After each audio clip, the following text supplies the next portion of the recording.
তথাগত সম্যক সমৃদ্ধি পাদমূলে করজোড়ে নত শিরে বন্দনা করছি।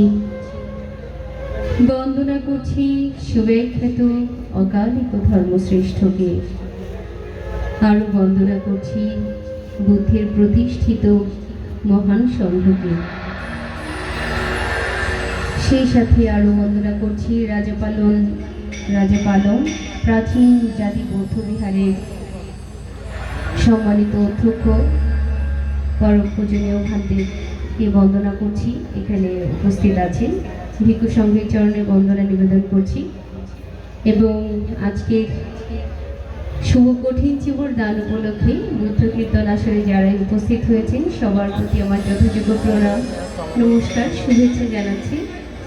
অনেকেই দূর দূরান্ত থেকে এসেছেন, আপনাদেরকে অশেষ ধন্যবাদ। এবং আপনাদের জন্য এই আয়োজনটি করেছেন প্রাচীন জাতি বৌদ্ধ যুব ঐক্য পরিষদ, ওনাদেরকে অশেষ ধন্যবাদ। যিনি শুরু থেকে আমাদের সাথে একটি যোগাযোগ স্থাপন করেছেন, মংপ্রু বড়ুয়া আর দাদাকে অশেষ ধন্যবাদ, ওনার পরিবারকে অসংখ্য ধন্যবাদ। ওনার বড় দাদা বলেছেন যে আমাদেরকে এই ধারাবাহিকতাটা রক্ষা